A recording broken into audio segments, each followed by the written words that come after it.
Hey everybody, Scorpion here. So this is going to be a video on a mini split installation. This is going to be Signature Solar's 9,000 BTU mini split that they have on the website, and I'll try to put a link below so you can go look at it or whatever. And like always, my affiliate link's down there.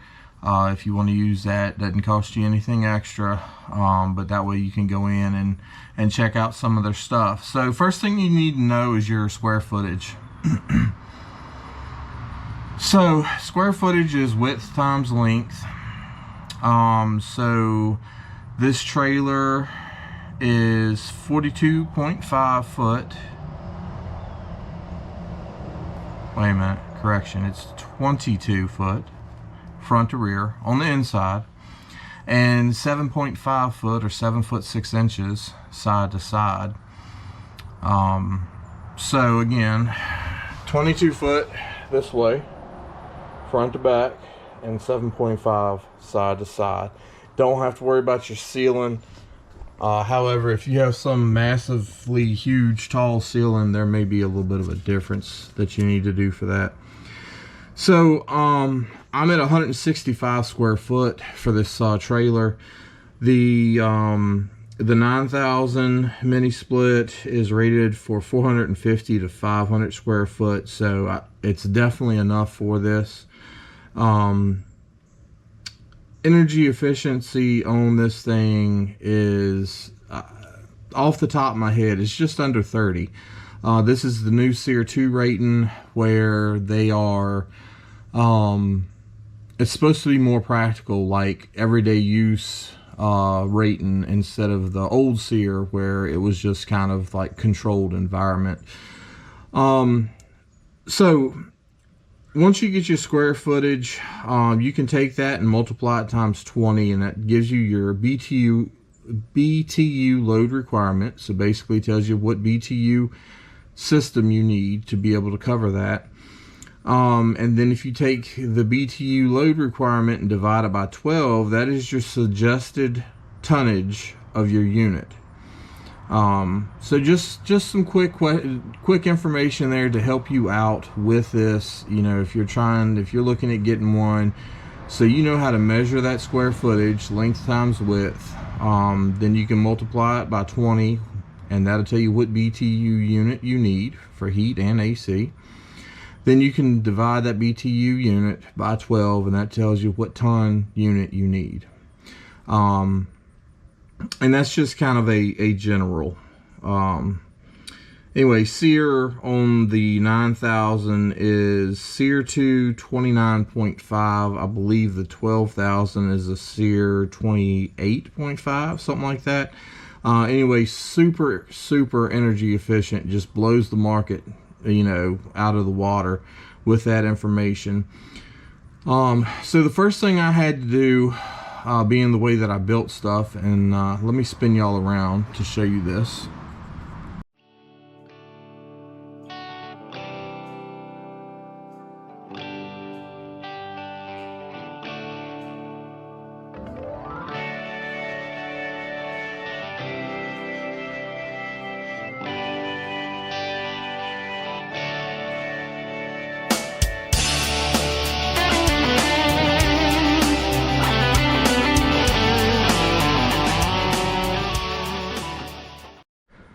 Alright, so the front, I've got that 45-degree board, and originally I was not going to put a mini split in here until I saw the SEER ratings and the efficiencies and how much battery it'll use, that kind of thing.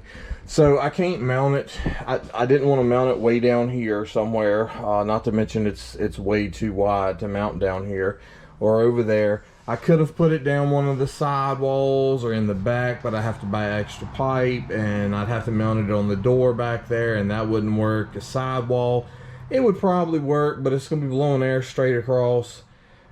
To me, it seems like you just wouldn't get a even circulation of air. So I started off by building this. So I'll put a 45 at the top there and kind of come down, and just kind of went back through here, put 2x4s in to mount the bottom two at the wall, and mount you know, mount them together, and just toe-nailed that in, and toe-nailed this little corner here in. I'll show y'all the bottom. If y'all remember, that's the disconnect for the solar array on the roof. So I put a hole in here so I can still reach up and flip that on and off. So I've got enough room for that, but I can close the rest of it. Now, both sides of this are open. I don't know if y'all can see all the way through or not. Left it that way on purpose. There's 3 fans on the side of this unit, and it needs to be able to circulate air, and I didn't want to put it in a tight spot where it couldn't circulate air like it was supposed to. So the bottom board kind of runs through here, but it can still circulate around that. These 2 can still blow all the way through, so it still gets a good circulation of air, whether it's pulling air in or blowing air out. And with that hole at the bottom, it'll help a little bit as well. So heat can come out at the top here, and like I said, the bottom, I mean, it's open all the way through. You can see all the way back there. So I left that open. I did test it. You know, it's going to be about 40 pounds is the unit, and I've grabbed it and shook it, and no cracking or anything. I'm not going to paint this. It's treated. I'm going to leave it as it is. There's not going to be that much of it showing anyway once I hang the unit. The unit's got a pretty good amount of size to it. So it's 42.5 inches wide. So side to side it's 42.5 inches. So I made the board 44.5. So that'll leave me about 1 inch on each side of it, just so it looks center, looks nice. Okay. Height on the unit is 13 foot, so I made it at 18 foot from there to there. My reasoning for this is it pulls air in on top, so I need to leave breathing space for it so it can get the air in and circulate properly. So it's going to be blowing the air out about right here, because I'm only going to leave about 1 inch down here at the bottom, but I've got 4 inches at the top, so it can pull in plenty of air and circulate the air good. So I've got that part done. So now I'm just waiting on the mini split. I've ordered it. I ordered it a few days ago, and they said it'd be here on the 18th. Today is the 15th. I just got back from Florida today. So when it comes in, I will probably start working on that. Or my next break from work, I'll probably start working on it. But I just wanted to kind of give y'all the lowdown beginning so you can try to figure out what size unit you need if you're interested in getting one. And just use my link below. It'll take you right over to Signature Solar. You can click around in there. They've got all kinds of neat stuff. And you now know how to figure up the square footage of your room, how to figure up your BTUs you need, and how to figure out what size compressor you need. And mine doesn't even come up to a half a horsepower compressor, I don't believe. So there's that. But regardless, I think with it being put in right there, I'll bring y'all up here and stand in place of it and turn around. It'll be able to blow all the way across and circulate that air.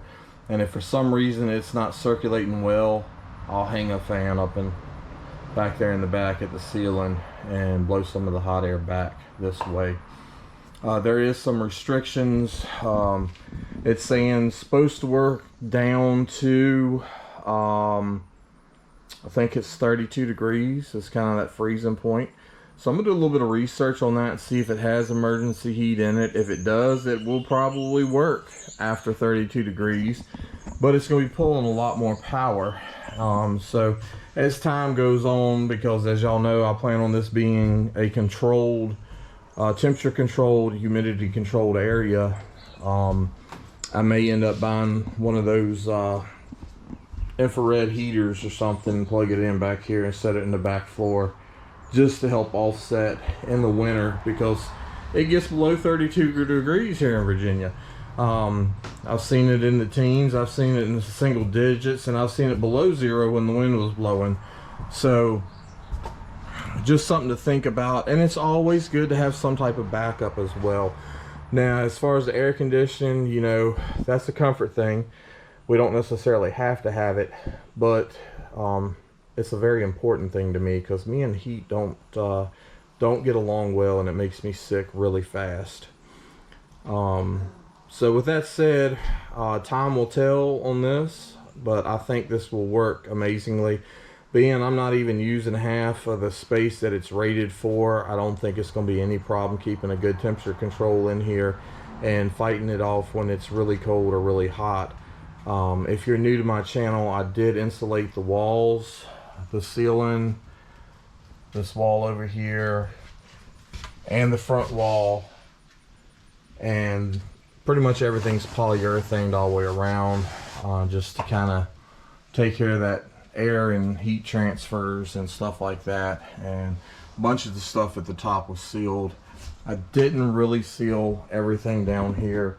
If I find out it's going to be an issue later, I'll seal it, but I don't think there's really going to be much of a exchange of air or anything like that through the cracks between the boards that much. So hope y'all are interested in this. Be sure to let me know in the comments what you think about the installation, how hard it is, that kind of thing. This will probably be kind of a long video. I'm just going to kind of jump y'all in at the good parts that you need to know, and kind of show you what to do. Y'all stick around.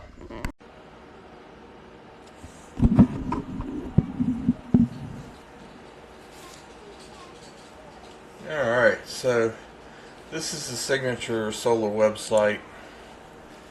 If you come up to the main screen here, you can scroll down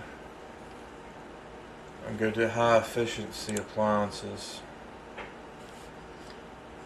This is where their mini splits are. So they got the EG4 hybrid solar mini split. That's AC DC both. That's 2400 or 24,000 BTU. SEER 2 of 21, and the SEER 2 is the new standard for testing. SEER was the original standard, but the SEER 2 is more of a it's like a new standard. It's supposed to be more accurate, kind of like using it.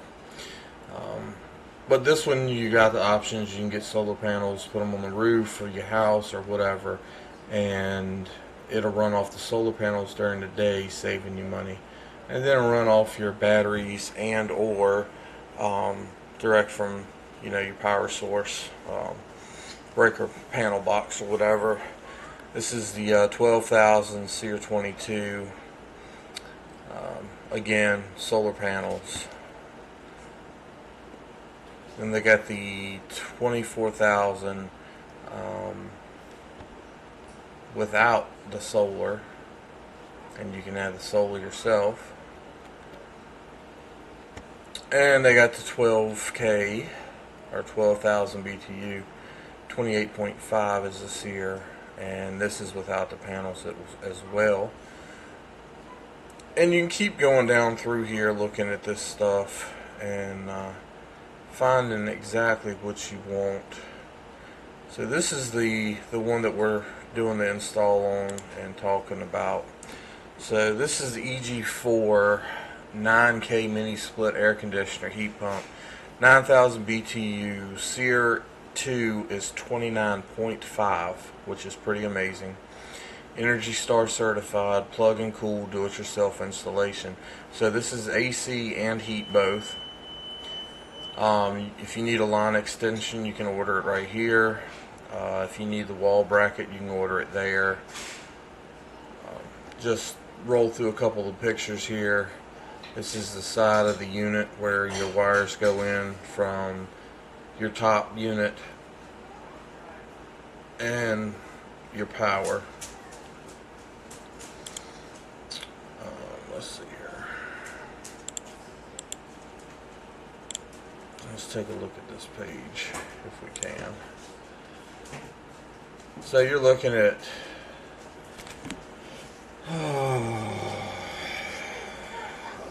about 120 watts per hour compared to other units on the market.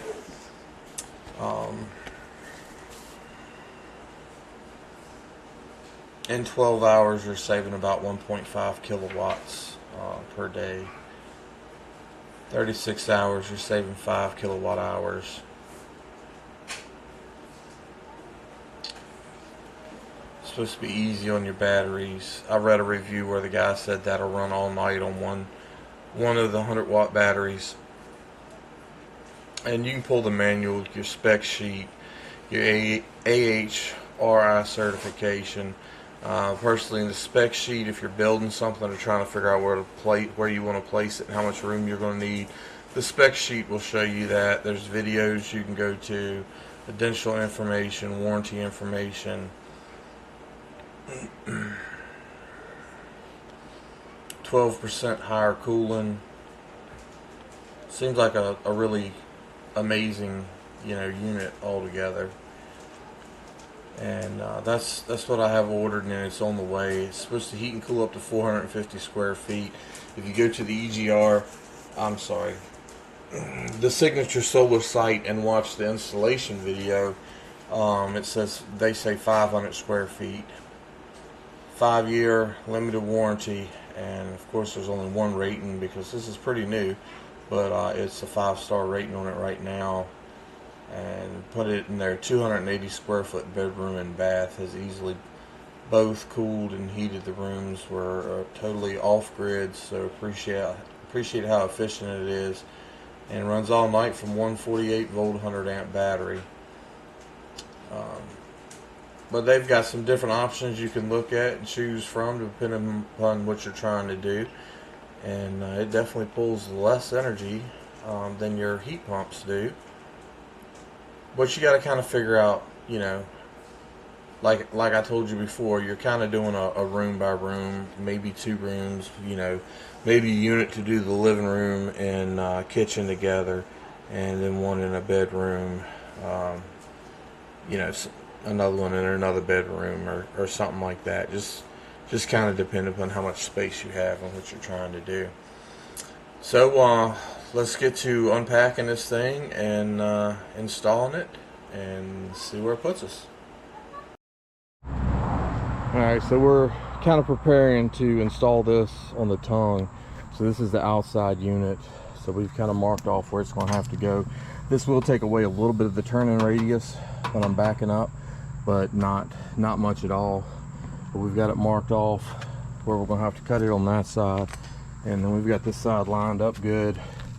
We wanted to give it a little extra support. That's why we're putting that piece of steel underneath, and we'll hook the steel to the beams and then bolt this down to the piece of steel.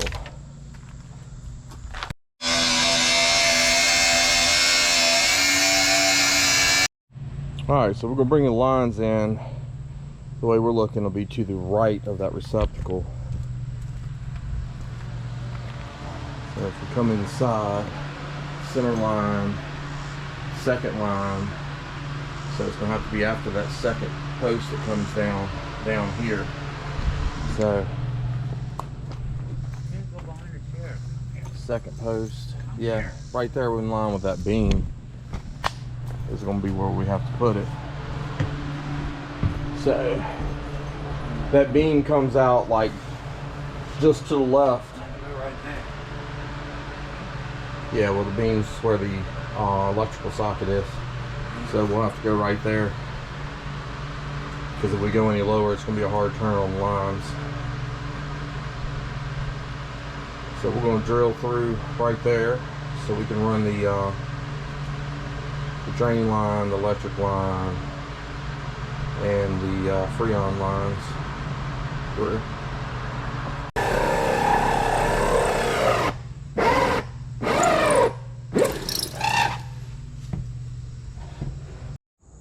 Alright, so we got the hole drilled in. We'll have to put some stuff around the outside. Ooh. So, next step on the way. Alright, so we got the piece cut and ready. And then we got to paint it. There's no run. Sorry, people. Hey, don't you talking about my hard work? Well, I would have wire wheeled that. Dad's got runs going too. But it don't matter if you I had no runs. You know me better than that. I'm not running nowhere. Oh, I see the runs. Oh, there it is. Relax. You gonna wait a couple hours to put a second coat down? No. You're gonna wait like You see 15 my girl minutes. peanut? I know. See my girl?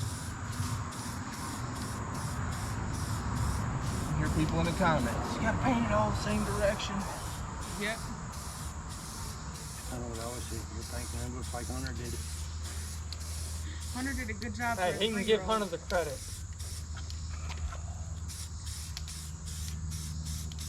You didn't take the dogs out for Dad. And I'm getting ready to. Oh yeah, I closed that front door. I don't doubt it. It's alright. I walked you once and you tripped and I smashed my head in my truck. You Sir. wrapped right around my legs. You should probably give that 10 minutes. That's what she said. You're not even in focus. Anywhere in. Alright, so this is a little bit of pre-planning here. It's not bolted down, but I had to get it set up like it was supposed to be, and I had to change it at the last minute. We already cut the metal, we'd already painted it and everything, and I didn't like the way it was sitting. So looking at the directions, you're supposed to have 12 inches out here, so you know, if we're judging by the center, we're 5, maybe 6, something like that. So I canted it, pulled it out this way, so looking straight at it, as you can see, it's got a little bit of a cant, so it can pull air in easier this way. This side's supposed to be blowing out. Turning it a little bit kind of helped the situation here, so this sets a little bit better and it's not as bad of a turn. And as you can see, it's not lined up because the way we originally set it, it was supposed to mount here, and this plate was supposed to be, you know, straight and just sticking over a little bit so we could bolt it down. But I've got enough room to bolt everything. Just had to make some minor adjustments there. With it set up like this, I probably will not be able to run it while I'm going up and down the road, but I think it's going to be mounted more secure this way than if I turn it and make this fan face the trailer and obstruct the airflow, or mount a huge plate all the way across. It's going to take off a bunch of my turning radius on both sides to be able to mount it that way and bring it back up here. I think out of all the options, I think this is going to be the best option and way to put it. So we're going to make some marks and adjustments and see if we can't start getting this stuff mounted down.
All right, so the bottom of the unit that goes out here has a drain in it, if I can hold on to it. So I'm gonna cut a hole in this metal plate so that drain will go through there.